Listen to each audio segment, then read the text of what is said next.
에스겔 46장. 나 주 여호와가 이렇게 말한다. 동쪽을 향하고 있는 안쪽 정원의 문은 일하는 6일 동안은 닫아두었다가 안식일과 초하루 축제일에는 열어라. 왕은 바깥 통로를 지나 현관으로 들어와서 문기둥 곁에 서 있고, 제사장은 왕을 대신하여 태워드리는 제물인 번제물과 화목제물을 바쳐라. 왕은 그동안 문 입구에서 경배한 후에 밖으로 나갈 것이며 문은 저녁까지 닫지 마라. 이 땅 백성도 안식일과 초하루 축제일에 문 입구에 서서 여호와 앞에 경배하여라. 안식일에 왕이 여호와께 바쳐야 할 번제물은 흠없는 어린 양 6마리와 흠없는 순양 1마리이다. 순양 1마리와 함께 드리는 곡식 제물의 양은 1에바이다. 하지만 어린 양들과 함께 드리는 곡식 제물은 그가 원하는 만큼 바칠 수 있다. 그리고 이 경우 곡식 1에바를 바칠 때마다 올리브 기름 1흰도 함께 바쳐라. 초하루 축제일에는 모두 흠없는 수송아지 1마리와 흠없는 어린 양 6마리와 흠없는 순양 1마리를 바쳐라. 수송아지 1마리와 함께 드리는 곡식 제물의 양은 1에바이다. 순양 1마리의 경우도 마찬가지이다. 하지만 어린 양을 드릴 경우 곡식 제물의 양은 그가 원하는 만큼 바칠 수 있다. 그리고 이 경우 곡식 1에바를 바칠 때마다 올리브 기름 1흰도 함께 바쳐라. 왕은 성전에 들어올 때 현관으로 들어오고 나갈 때도 그곳으로 나가거라.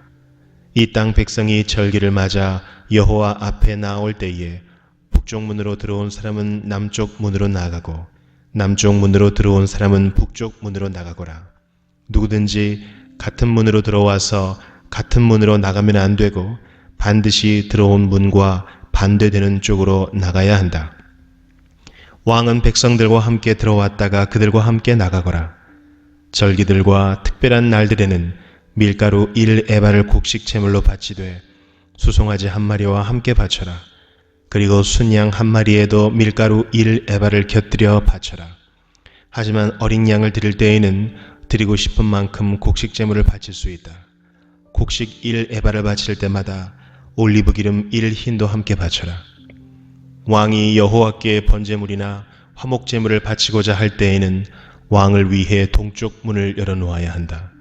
왕은 안식일에 하듯이 번제물과 화목 제물을 바치고 나갈 것이며 왕이 나가면 문을 닫아야 한다. 너희는 매일 아침마다 1년 된 흠없는 어린 양을 여호와께 태워드리는 번제물로 바쳐라.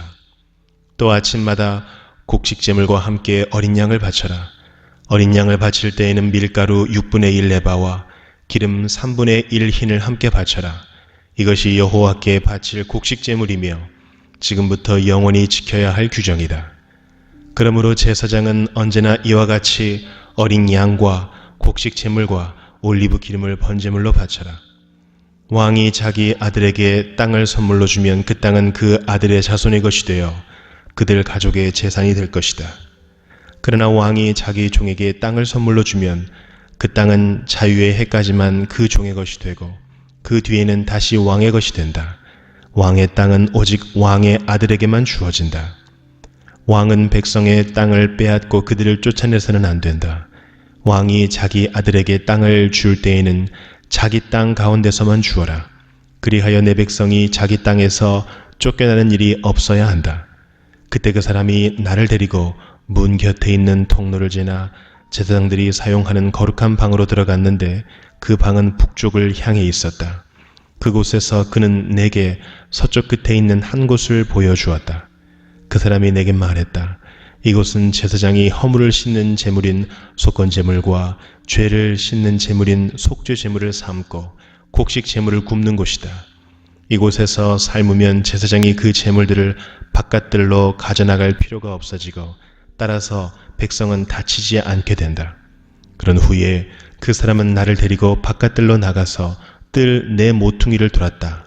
뜰 모퉁이마다 작은 뜰이 있었다. 뜰 네 모퉁이에 작은 뜰들이 있었는데 그 뜰의 길이는 20m여 너비는 15m였다. 모퉁이에 있는 네 뜰의 크기는 모두 같았다. 작은 네 뜰을 빙 둘러 돌담이 있었고 돌담 안에는 불을 지피는 부엌이 있었다. 그 사람이 내게 말했다. 이곳은 부엌이다. 성전 제사장들이 백성의 제물을 여기에서 삶는다. 에스겔 47장. 그 사람이 나를 데리고 성전 출입문으로 갔다. 내가 보니 성전 문지방 아래로부터 물이 나와 성전 동쪽을 향해 흐르다가 성전 남쪽 끝 곧 제단 남쪽으로 흘러내리고 있었다. 그 사람이 나를 데리고 북쪽 문을 지나 동쪽 문 바깥으로 갔다. 내가 보니 그 물이 남쪽으로부터 흘러내리고 있었다. 그 사람이 손에 줄자를 가지고 동쪽으로 가서 500m쯤 잰 뒤에 나를 이끌어 발목까지 차 오르는 그 물을 건너게 했다. 그 사람이 또 500m쯤 되는 거리를 잰 뒤에 나를 이끌어 물을 건너게 했는데 물이 무릎까지 차올랐다. 다시 그가 또 500m쯤 되는 거리를 잰 뒤에 나를 이끌어 물을 건너게 했는데 이번에는 허리까지 물이 차올랐다. 다시 그가 500m쯤 되는 거리를 쟀는데 이번에는 그 물이 걸어서는 건널 수 없고 헤엄을 쳐야만 건널 수 있는 강이 되었다.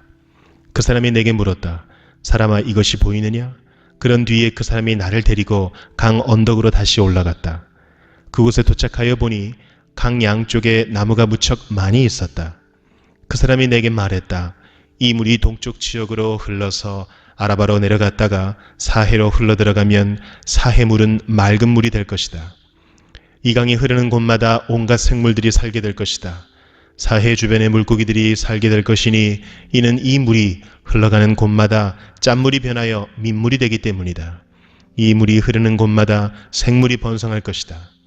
바닷가에는 어부들이 많이 모여들 것이며 엔게디부터 에네글라임까지 모두 금을 치는 곳이 될 것이다. 마치 지중해의 물고기 종류처럼 이곳에도 물고기 종류가 수없이 많아질 것이다. 하지만 늪과 갯벌은 살아나지 못하고 소금 땅이 될 것이다. 그 강 언덕 양편에는 온갖 종류의 과일나무가 자랄 것이며 그 잎사귀가 시들지도 않고 열매가 떨어지지도 않을 것이다. 물이 성소에서부터 흘러나와 과일 나무들을 적시기 때문에 나무들이 달마다 열매를 맺을 것이다. 나무 열매는 식량으로 쓰고 나무 잎사귀는 약으로 쓸 것이다.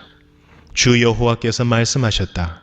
이스라엘의 12지파에게 나누어 줄 땅의 경계선들은 다음과 같다. 요셉 지파에게는 두 몫이 주어진다. 땅을 나눌 때는 공평하게 똑같이 나누어야 한다. 이 땅은 내가 너희 조상에게 주기로 약속한 땅이므로 이 땅은 너희의 영원한 재산이 될 것이다. 땅의 경계선은 다음과 같다. 북쪽 경계선은 지중해에서부터 헤들론을 따라 하맛 어귀를 지나 스닷을 거쳐 다마스커스와 하맛 지역 사이에 있는 브로다 시브라임에 이르고 하우란 땅 경계에 있는 하셀 핫디곤에까지 이른다. 이렇게 북쪽 경계선은 지중해에서부터 하살레논까지 이르는데 이 경계선은 하맛과 다마스커스 사이에 있다. 동쪽 경계선은 하우란과 다마스커스 사이에서 시작하여 길르앗과 이스라엘 땅 사이의 요단강을 지나 사해 옆에 다말까지 이른다. 이것이 동쪽 경계선이다. 남쪽 경계선은 다말에서 시작하여 무리봇 가데스의 샘을 지나 이집트 시내를 거쳐 지중해에 이른다. 이것이 남쪽 경계선이다. 서쪽 경계선은 지중해가 경계선인데 하맛 어귀 건너편까지이다. 이것이 서쪽 경계선이다. 그러므로 너희는 이 땅을 이스라엘 지파별로 나누어라. 너희가 이 땅을 나누어 재산으로 삼되 너희뿐 아니라 너희와 함께 사는 외국인들과 그들의 자녀들에게도 그 땅을 나누어 재산으로 삼게 하여라. 너희는 그 외국인들을 이스라엘에서 태어난 사람과 똑같이 여겨 이스라엘 지파들과 함께 땅을 나누어야 한다. 외국인이 어느 지파와 함께 살든지 상관없이 그들에게도 땅을 나누어 주어야 한다. 나 주 여호와의 말이다. 에스겔 48장. 지파들의 이름은 다음과 같다. 단의 몫은 북쪽 경계선에서 시작하여 헤들론 길을 따라 하맛 어귀를 지나 다마스커스 북쪽 경계에 있는 하살 에논까지 곧 하맛의 경계까지 이르는 동쪽에서부터 서쪽까지의 땅이다. 아셀의 몫은 단 지파를 경계선으로 해서 동쪽에서 서쪽까지이다. 납달리의 몫은 아셀 지파를 경계선으로 해서 동쪽에서 서쪽까지이다. 므낫세의 몫은 납달리 지파를 경계선으로 해서 동쪽에서 서쪽까지이다. 에브라임의 몫은 므낫세 지파를 경계선으로 해서 동쪽에서 서쪽까지이다. 르우벤의 몫은 에브라임 지파를 경계선으로 해서 동쪽에서 서쪽까지이다. 유다의 몫은 르우벤 지파를 경계선으로 해서 동쪽에서 서쪽까지이다. 너희는 유다 지파를 경계선으로 해서 동쪽에서 서쪽까지의 몫을 거룩한 지역으로 지정하여 특별한 예물로 바쳐야 한다. 그 너비는 12.5km이고 동쪽에서 서쪽까지의 길이는 다른 지파들의 몫과 똑같고 이 지역 한가운데에는 성전을 세워야 한다. 너희가 나 여호와께 바쳐야 할 특별한 땅은 길이가 12.5km이고 너비가 5km이다. 이 땅은 제사장들을 위해 마련한 거룩한 몫이 될 것이다. 북쪽으로는 길이가 12.5km, 서쪽으로는 너비가 5km, 동쪽으로도 너비가 5km, 남쪽으로는 길이가 12.5km이다. 그리고 그 한가운데에 여호와의 성전이 있어야 할 것이다. 이 땅은 거룩하게 구별된 제사장들인 사독의 자손들을 위한 몫이다. 이스라엘 백성이 나를 저버렸을 때에 그들과 함께 나를 저버린 레위 사람들과는 달리 사독 자손들은 나를 저버리지 않았기 때문이다. 그러므로 이 땅 가운데서 특별히 구별된 몫은 그들에게 특별한 선물로 가장 거룩한 몫이 될 것이며 레위 지파의 땅과 경계선을 맞댈 것이다. 제사장들의 땅 경계선을 따라서 레위 사람들에게도 땅을 주어야 할 것이다. 그 길이는 12.5km이고 너비는 5km이다. 전체의 길이는 12.5km이고 전체의 너비는 5km이다. 레위 사람은 이 땅을 팔아서도 안 되고 바꾸어서도 안 된다. 이 땅은 가장 좋은 땅이기 때문에 다른 사람들에게 넘겨서도 안 된다. 이 땅은 여호와께 거룩하게 구별된 땅이기 때문이다. 나머지 땅, 곧 너비가 2.5km가량이요 길이가 12.5km인 땅은 그 성의 일반적인 용도로 사용할 것이며 주로 집을 짓거나 목초지로 사용하게 될 것이다. 그리고 성은 땅 한가운데에 있어야 한다. 성의 크기는 다음과 같다. 북쪽의 길이는 2.25km가량, 남쪽의 길이도 2.25km가량, 동쪽의 길이도 2.25km가량, 서쪽의 길이도 2.25km가량이다. 목초지로 쓸 땅은 북쪽으로 125m가량, 남쪽으로도 125m가량, 동쪽으로도 125m가량, 서쪽으로도 125m가량이다. 거룩하게 구별한 땅과 붙어있는 나머지 땅은 동쪽으로 5km이고 서쪽으로도 5km이며 이 땅에서 생산되는 것들은 성에서 일하는 사람들의 양식으로 주어져야 한다. 그리고 성에 사는 사람들로서 이 땅을 일구는 사람들은 이스라엘의 모든 지파로부터 온 사람들이어야 한다. 이 전체 지역은 사방이 12.5km 되는 정사각형이다. 너희는 성에 딸린 땅과 함께 거룩한 땅을 주님께 드리는 특별한 선물로 바쳐야 한다. 거룩하게 구별한 땅의 양옆과 성에 딸린 땅의 양옆에 있는 나머지 땅은 왕의 몫이다. 그 땅은 거룩하게 구별한 땅 동쪽 옆으로 동쪽 경계선까지이며 서쪽 옆으로는 지중해까지이다. 두 지역의 길이는 지파들이 차지할 땅의 길이와 같다. 이 땅이 왕의 몫이다. 거룩한 땅과 성전 안의 성소가 그 땅의 한가운데에 있어야 한다. 레위 사람의 땅과 성에 딸린 땅은 왕의 몫으로 돌아갈 땅 중간에 자리 잡게 된다. 왕에게 속한 땅은 유다의 경계선과 베냐민의 경계선 사이에 있게 될 것이다. 나머지 지파들이 받을 땅은 다음과 같다. 베냐민의 몫은 동쪽에서부터 서쪽으로 지중해까지이다. 시므온의 몫은 베냐민 지파를 경계선으로 해서 동쪽에서 서쪽까지이다. 이사갈의 몫은 시므온 지파를 경계선으로 해서 동쪽에서 서쪽까지이다. 스불론의 몫은 이사갈 지파를 경계선으로 해서 동쪽에서 서쪽까지이다. 갓의 몫은 스불론 지파를 경계선으로 해서 동쪽에서 서쪽까지이다.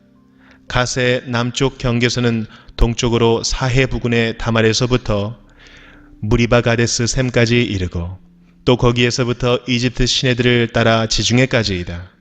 이것이 너희가 제비를 뽑아 이스라엘 지파들 사이에 나누어야 할 땅이다. 이 땅들이 그 지파들의 몫이다. 나 주 여호와의 말이다. 성의 문은 다음과 같다. 북쪽 성벽의 길이는 2.5km 북쪽의 문은 모두 3개가 있는데 그 이름은 르우벤문, 유다문, 레위문이다. 성문의 이름은 이스라엘 지파의 이름에서 따온 것이다. 동쪽 성벽의 길이는 2.5km가량이다. 동쪽의 문은 모두 3개가 있는데 그 이름은 요셉문, 베냐민문, 단문이다. 남쪽 성벽의 길이는 2.5km가량이다. 남쪽의 문은 모두 3개가 있는데 그 이름은 시므온문, 이사갈문, 스불론문이다. 서쪽 성벽의 길이도 2.5km가량이다. 서쪽의 문도 모두 3개가 있는데 그 이름은 갓문, 아셀문, 납달리문이다. 이렇게 성의 둘레는 9km가량이다. 그때부터 이 성의 이름은 여호와께서 거기에 계시다라는 뜻의 여호와 삼마가 될 것이다. 디도서 1장. 하나님의 종이며 예수 그리스도의 사도인 나 바울은 하나님께서 선택하신 백성의 믿음을 굳게 하며 하나님의 진리를 깨닫는 일을 돕기 위해 보내졌습니다. 이 믿음과 지식은 영원한 생명을 바라는 마음에서 생겨난 것입니다.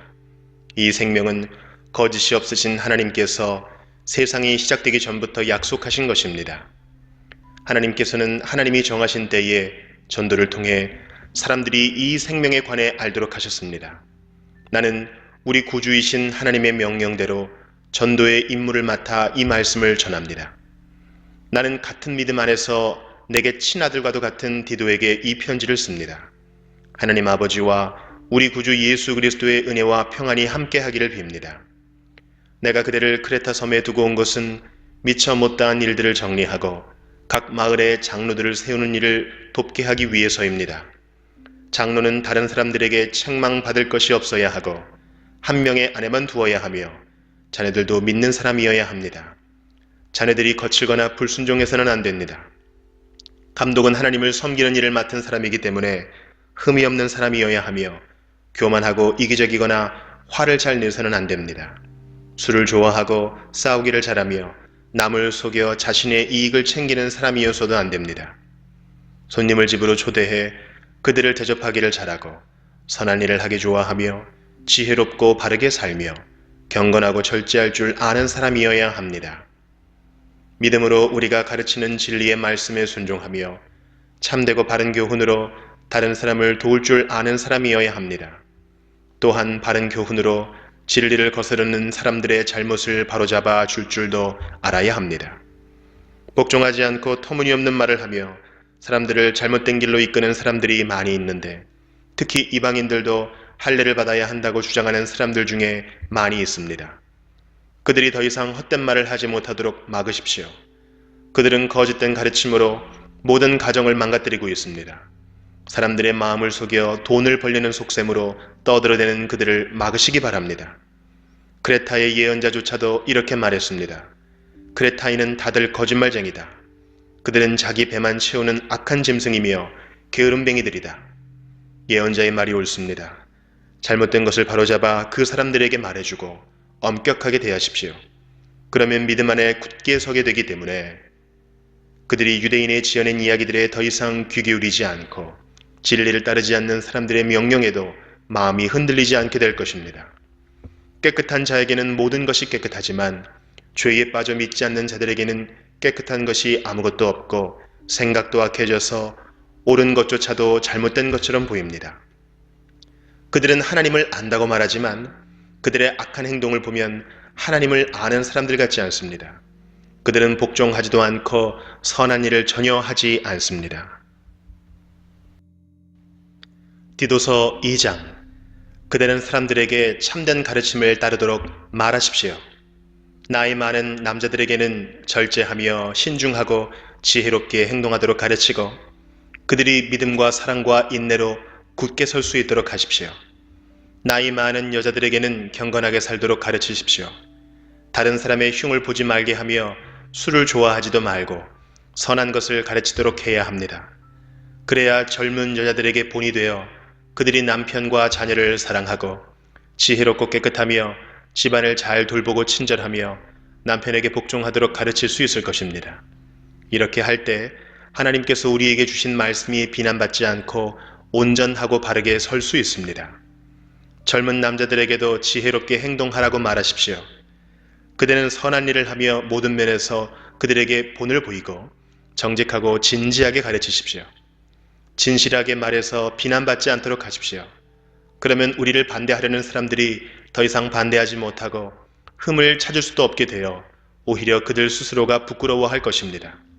종들에게는 항상 주인에게 복종하도록 가르치십시오. 주인을 기쁘게 하고 주인과 말다툼하지 말며 주인의 물건을 훔치지 않도록 하십시오. 종들은 주인에게 자신이 믿을 만한 사람임을 보여주어야 합니다.